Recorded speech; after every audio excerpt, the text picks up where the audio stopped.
of night,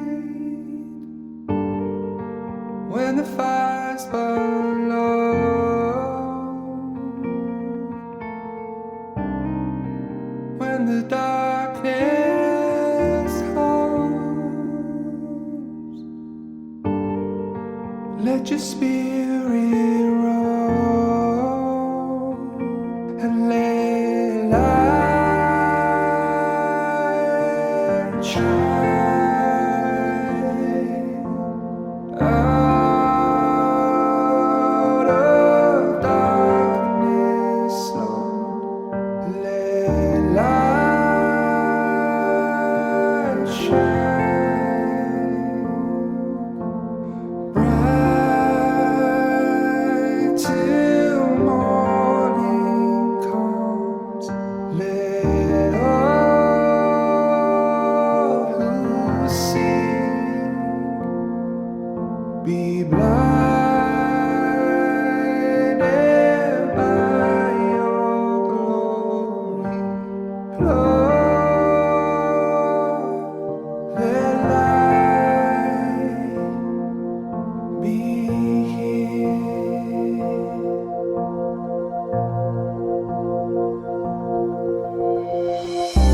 Shine in our hearts. Give us the gift of knowing you, overflow with love, and bring us peace, and let light shine out of darkness, Lord. Let light shine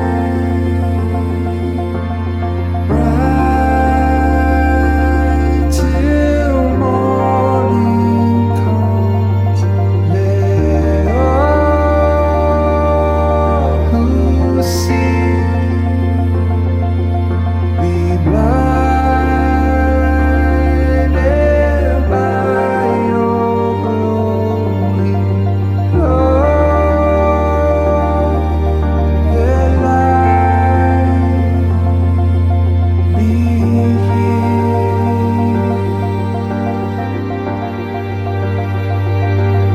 Let light shine. Let light shine. Let light shine. Let light shine. Let light shine. Let light shine.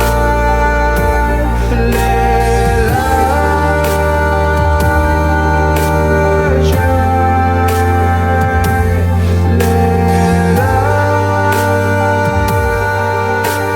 shine. Let light shine out of darkness, Lord. Let light shine bright till morning comes. Let all who see be blinded by your glory, Lord. Let light be here.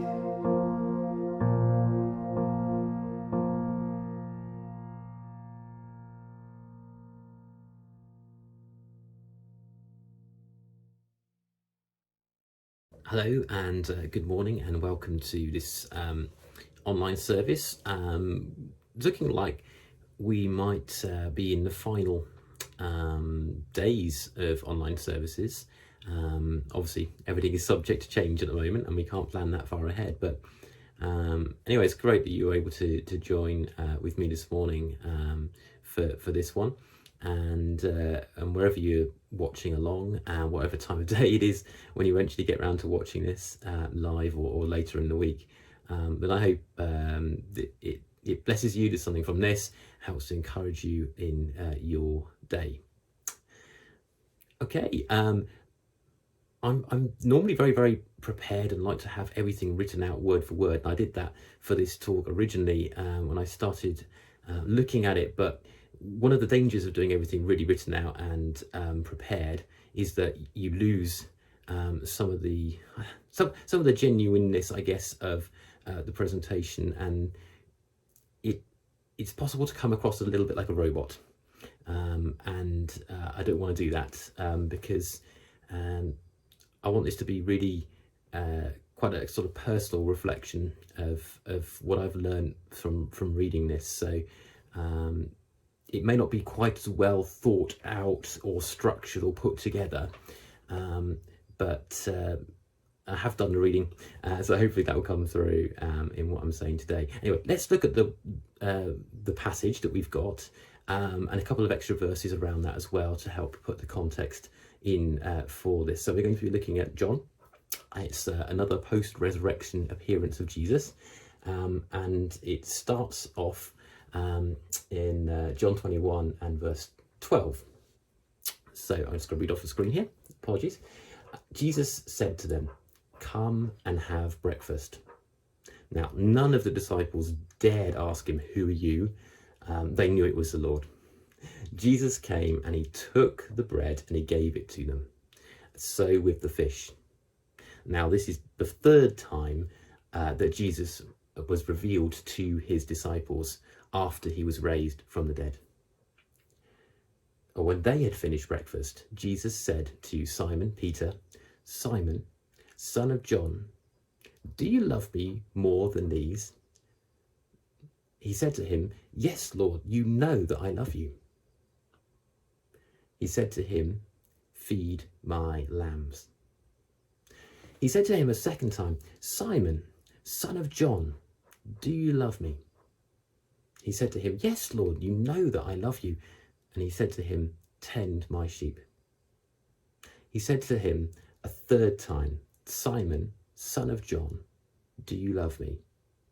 Now Peter was grieved because he'd said to him a third time, "Do you love me?" And he said to him, "Lord, you know everything. You know that I love you." And Jesus said to him, "Feed my sheep. Truly, truly, I say to you, when you were young, you used to dress yourself and walk wherever you wanted. But when you are old, you will stretch out your hands, and another will dress you and carry you where you do not want to go." This he said to show by what kind of death he was to glorify God. And after saying this, he said to him, "Follow me." Just let that sort of sink in for a moment, because there's a lot going on there. And now I just want to take us back, because if you've been sort of following along this sermon series, you'll know what happened in the other resurrection appearances. But we need to just go back a little bit, I think, to before Jesus' death, just hours before, where Jesus is sitting down with his disciples and he's talking to them, and he's been explaining lots of things about his death, and they haven't quite got it. They're not really quite prepared for it, but Jesus has been laying the foundation and helping them to understand what's going to happen next. At one point, Jesus is saying, "I'm going away," obviously referring to his death there, and he's saying, "You can't follow me where I'm about to go." And Peter's like, "Well, where are you going? Come on, now I'll follow you anywhere." And Jesus says to him, "Peter, kind of, not only can you not follow me where I'm going, but actually you're going to deny that you even know me 3 times before the morning. And he actually says before the cockerel crows, but basically before the birds in the morning start making noise, you're going to have this. You're going to leave me. You're going to deny me 3 times. Now it's a potentially a curious thing for Jesus to say, to predict, to say this is what's going to happen to you, Peter. Sure enough, when we read on, there's this moment where Jesus has been arrested. He's taken to the high priest's house, and John knows someone in the household, so he gets in, and then he also gets them to let Peter in as well. And at that point, it's sort of in end of the night time, coming up to morning. It's cold, and Peter's standing there warming himself by a fire in the courtyard of the high priest's house. And there he's approached by someone who works there, who says, "Hang on a minute, are you not one of Jesus' followers?" And of course, afraid for his own safety, he says, no, I've nothing to do with this man. I don't know what you're talking about. The other Gospels actually describe a little bit more detail about what Peter says there. But it's the 3rd time he's asked, he's actually starts to quite angrily to shout and curse and say, "No, I've never seen this man before. I do not know him. I've got nothing to do with him. You're quite mistaken." So it's a really quite strong and public denial, and totally understandable. This man is really scared for his own life, and he doesn't want to risk getting arrested alongside of Jesus at this point. So we then go from there. We go through the death. We go for the burial of Jesus, and then John in his gospel gives us some of the resurrection appearances of Jesus. So the first one we get is on the Sunday morning, where Jesus appears to Mary, and then the Sunday evening we get Jesus appearing in the locked room to all to most of his disciples. They're actually missing Thomas at that point, but Jesus appears and he shows them his wounds in his side, and he shows them the wrists, because he's trying to convince them that it is him, not a ghost, not some kind of spiritual apparition or anything like that. He's saying, no, I'm a real flesh and blood human being. It's me. And then 8 days later, he repeats it all again for Thomas. That's the way it comes across to me. He does it pretty much exactly the same thing. They're all together in one room. The door is locked because they're afraid of anyone finding them. And then Jesus appears in a room, does exactly the same thing, says, "Thomas, come over here, look at my side, look at my scars, and believe." And it's almost as if John wants to end the book at that point, because he then says, if I wrote down everything that Jesus did in his lifetime, I wouldn't have, all the books in the world couldn't hold all that information. So I've written this account and the things in my account to help you believe. That kind of, it's almost like that's where he wants to end originally, and then he comes back along with like an afterthought and goes, "Oh, actually, I need to tell you about this one other appearance that Jesus did." And I think it's important, because there's kind of like an extra, there's a bit missing from the story, and that's this thing that we're reading it today. It's the bit where Jesus deals with what Peter's going through at the moment. Because if you think about it, Peter has just lost his best friend, his mentor. He's lost his master, and in the circumstances where the last time that Jesus saw him, sort of before death, was Peter betraying him. So if you think about that, what that must be doing to Peter's mind on the Saturday and on the Sunday before Jesus appears to him, all that guilt, all that regret, everything going through Peter's mind, it must have been really horrible. I mean, to just the only sort of way I've got of understanding any of that is just because I know that I've lost people where in my life where I haven't had that last conversation with them, or my youngest brother died, and the last conversation I had with him was a phone call that week where I didn't want to, I wasn't interested in talking to him. I was trying to end the call early, and that's my final conversation with my brother in this life, and that is a bit of a regret to me. It causes me some pain and thinking about that. And so how much more would it have been for Simon Peter in this story, thinking about the regret that he has about how he treated Jesus. So John's kind of told us that Jesus has appeared twice to his disciples, but it appears that in neither of those occasions has Jesus mentioned this betrayal. And it feels like it needs to be dealt with because Jesus has predicted it in the future. So Jesus knew about it. It's not something hidden. It's not something that Peter has to confess, kind of. Jesus knows about it. And he does bring it up, and he does do something to restore Peter in such a wonderful way. And I think John really wanted to include that in his gospel. He was like, actually, this is quite an important thing that Jesus is doing here.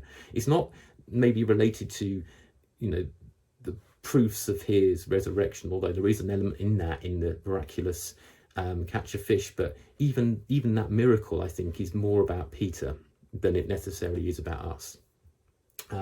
So because if you think about it, how did Peter and Jesus start their relationship? Well, if you go sort of right back, it was Jesus got into Peter's boat to preach to the crowds, and afterwards he asked them to go fishing, and they said, well, we've been fishing all night when you go fishing and we haven't caught anything. Okay, we'll do it because you ask us to. And then they get this miraculous catch of fish. So that was right at the beginning. And then Jesus says, to Peter, okay, you're fishing, I can help you to fish for men, for people. And I'm going to take what you know and transfer that, and you can come and follow me.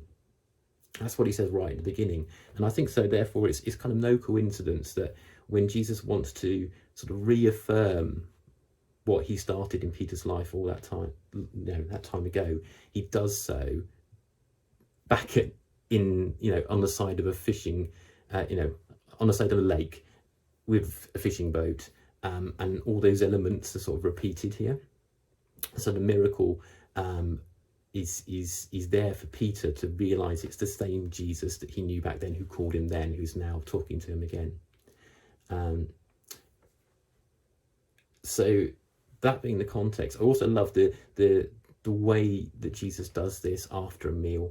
Because when you sit down with someone and you have a meal with them, in that culture in particular, and even in ours really, it shows that you accept the person. If you sit down and eat with someone, it's normally because you've got a relationship with them, you've got some kind of friendship with them, there's some mutual respect. You don't sit and eat with your enemies, for example, do you? You eat with people who are in your family, who are in your friendship circle. So even the fact that Jesus did this in the context of a meal, I think is really important. So after they've finished, Jesus then says to Peter, Simon, son of John, do you love me more than these? And there's all sorts of things in the way that Jesus speaks there. He uses different words for love, and there's all sorts of stuff going on there. But I just think let's look at the face value stuff that's going on here. Jesus asks Peter 3 times, do you love me? And how many times did Peter deny Jesus? 3 times.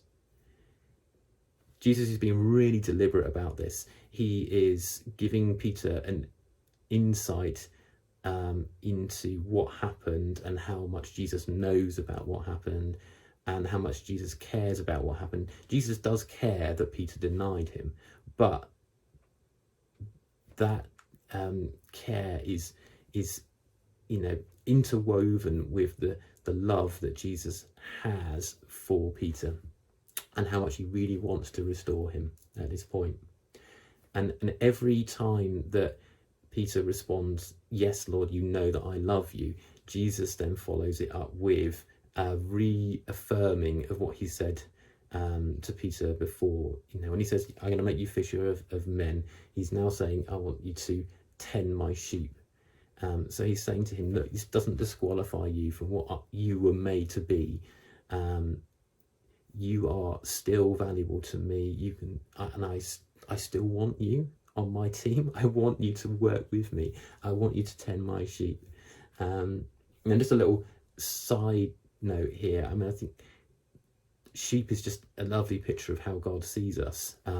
We are in need of care. He understands that we are all really quite vulnerable in different ways, and that we do need a bit of leading, we do need a bit of tending, we need people to look after us, and he does appoint people in every church community to be the shepherds, to be there, to be looking out for the sheep and watching out for the wolves, because there are people out there who rather than feeding the sheep, feed off the sheep. So it is very important that there are trustworthy overseers, people with real wisdom and a strength behind them to actually stand up for the vulnerable, which could be all of us, as I said, in points in our life, and actually protect us from those who are out to harm us. And he's saying, Peter, I want you to be one of these people. I want you to look after and tend and care for those in my church. So Peter, that Jesus reaffirms that part of Peter's life and his calling and his purpose. And he does that 3 times as well. And then the little sort of postscript is the last few sentences there. I didn't want to miss them out. Jesus has 3 times reaffirmed Peter and said, you're on my team. I believe in you.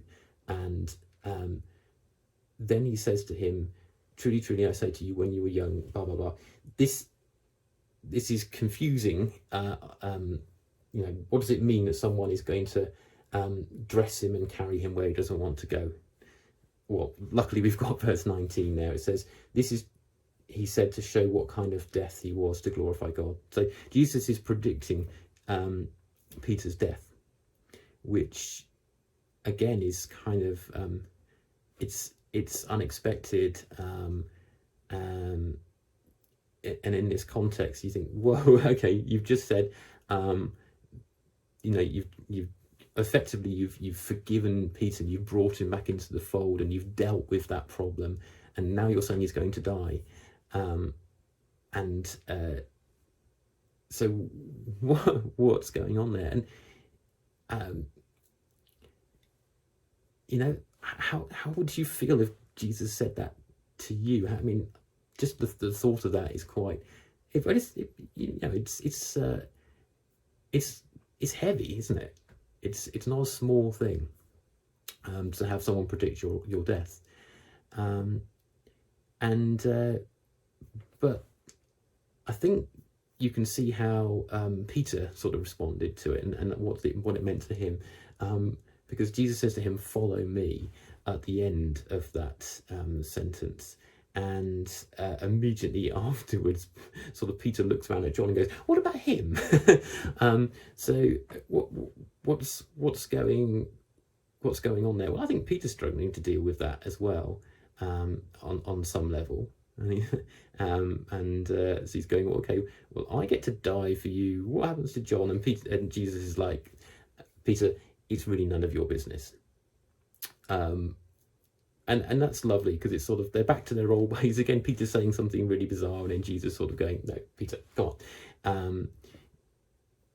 So I don't know what Peter made of it at that point in his life, but we do kind of see a little glimpse into what happened later on in his life. If you go into the two, if you go into the letters that Peter wrote, that we have in the gospel, we don't have much from him, but we do have a couple. And you see there, he actually talks there about the restoration that God can do in your life. So I think this whole thing, even with the curious and unexpected sort of prediction of Jesus of Peter's death at the end there, all of that served to massively change how Peter saw himself, how Peter saw his relationship with God, and it set him up to be the person that he became, the leader in the church. His failure kind of was needed, because without that kind of without realizing how weak he is on his own, he's not going to rely on Jesus. At least that's what it seems to me, and I kind of see that in my own life as well. That it's the times that I've failed that have caused me to then go and try and figure out what I was doing. You know, why was I trying to do it on my own? Why wasn't I asking God for help? And it's the failures that lead to sometimes our greatest successes later on, because we then lean into what God is doing a little bit more, and then see great fruit as a result.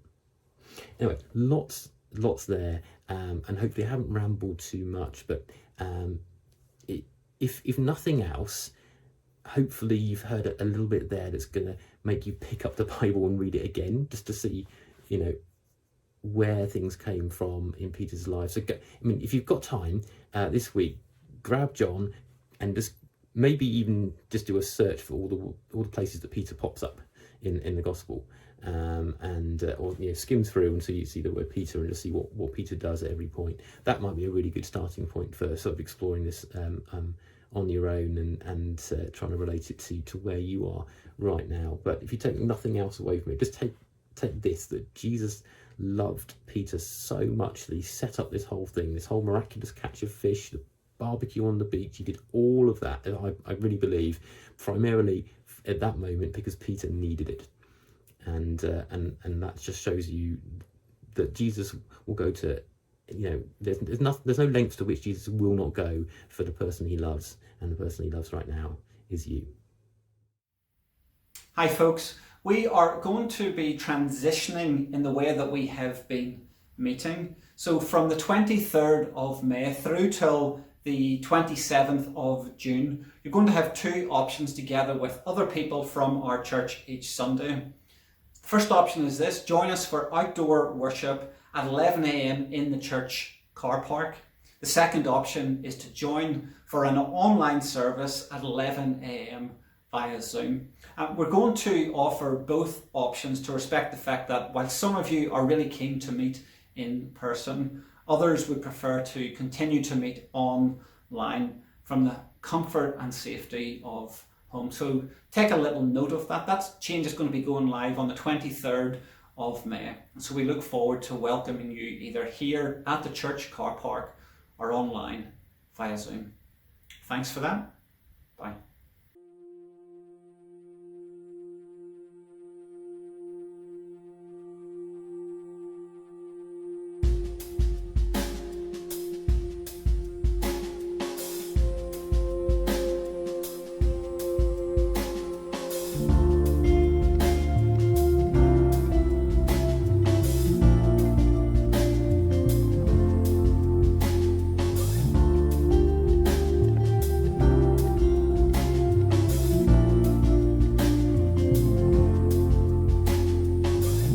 Before I spoke a word, you were singing over me. You've been so good to me. Before I took a breath, you breathed your life in me. You have been so kind to me. And all the overwhelming, never-ending, reckless love of God. Oh, it chases me down, fights till I'm found, leaves the 99. Oh, I couldn't earn it, and I don't deserve it. Still you give yourself away. Oh, the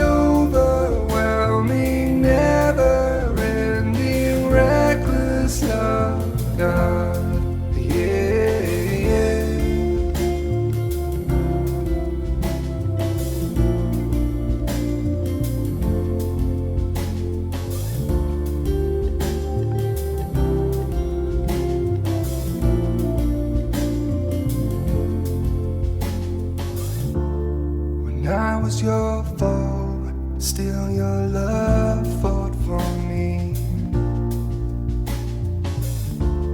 And you've been so, so good to me. When I found no worth, you paid it all for me. Yes, you did. You've been so, so kind to me. And all the overwhelming, never-ending, reckless love of God. Oh, it chases me down, fights till I'm found, leaves the 99. Oh, I couldn't earn it, and I don't deserve it. Still you give yourself away. Oh, the overwhelming, never-ending, reckless love of God. Yeah, yeah.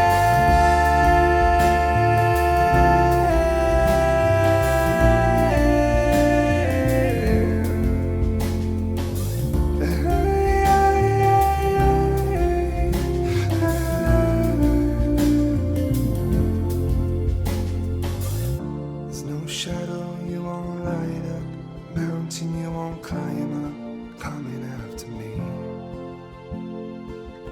There's no wall you won't kick down, lie you won't tear down, coming after me. There's no shadow you won't light up, mountain you won't climb up, coming after me. There's no wall you won't kick down, lie you won't tear down, coming after me. Oh, there's no shadow you won't light up, mountain you won't climb up, coming after me. There's no wall you won't kick down, lie you won't tear down, coming after me. There's no shadow you won't light up, mountain you won't climb up, coming after me. There's no wall you won't kick down, lie you won't tear down, coming after me.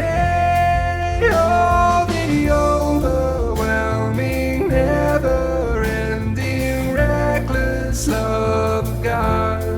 Oh, it chases me down, fights till I'm found, leaves the 99. Oh, I couldn't earn it, and I don't deserve it. Still you give yourself away. Oh, the overwhelming, never-ending, reckless love.